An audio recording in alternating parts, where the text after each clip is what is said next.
തൊട്ടപ്പുറത്തൊരു food fest കാണുന്നിട്ട് ഉച്ചയ്ക്ക് food പോലും കഴിക്കും. ഇതാണ് ഞങ്ങളുടെ സ്കൂൾ ഗൈസ്. ഞങ്ങൾ LKG മുതൽ 10 വരെ ഇവിടെ തന്നെ പഠിച്ചു. ഇവിടെ നിന്ന് ഫുഡ് ഫെസ്റ്റ് ഉണ്ടെന്ന് പറഞ്ഞ് എന്നെ വിളിച്ചു വരുത്തിയതാണ് ഇവള്. നിങ്ങൾക്ക് ഒരു കാര്യം അറിയോ? ഞങ്ങൾ പഠിക്കുന്ന സമയത്ത് ആനുവൽ ഡേക്ക് മഞ്ചാടിയിലെയും പൂപ്പിയിലൊക്കെ പാട്ടിട്ടായിരുന്നു ഞങ്ങൾ ഡാൻസ് കളിപ്പിച്ചുകൊണ്ടിരുന്നത്. ആ സ്കൂളിൽ ഇപ്പം ഫുഡ് ഫെസ്റ്റേ സ്കൂള് വല്ലാണ്ടൊക്കെ മാറിയിരിക്കണോ. ഇത് ഞങ്ങളുടെ maths miss Soumya teacher. Video എടുക്കുന്നുണ്ടോണ്ട് ഓടി പോവാട്ടാ. എന്ത് ചെയ്യാനാ, മിസ്സുമാർക്ക് വരെ എന്നെ പേടിയാന്നേ. 12 മണി വരെയുള്ള ഫുഡ് ഫെസ്റ്റിന് 3 മണിക്ക് കയറി ചെന്നാൽ ഇതല്ലാതെ വേറെ എന്തെങ്കിലും കിട്ടുമോ? ഇതന്നെ കിട്ടിയ എന്തോ ഭാഗ്യം. കണ്ടില്ലേ, ഇവിടെ ഉള്ള എല്ലാം തീർന്നു. ആകെയുള്ള കുറച്ച് പേപ്പറും പാത്രവും മാത്രം.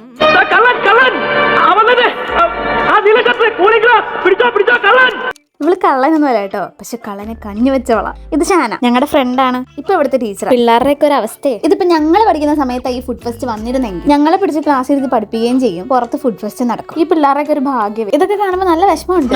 ഞങ്ങൾക്ക് 10ാം ക്ലാസ് കഴിഞ്ഞായിട്ട് എക്സ്ട്രാ ക്ലാസ് വെക്കുക, ഞങ്ങൾ പഠിപ്പിക്കാൻ. ഇവിടെ നിന്നായിരുന്നു ഞങ്ങൾ പഠിക്കുന്നത്. ഞങ്ങളുടെ കലോത്സവത്തിന്റെ പ്രാക്ടീസ് ഒക്കെ ഇവിടെ ആയിരുന്നു ഞങ്ങളുടെ സ്റ്റേജ്.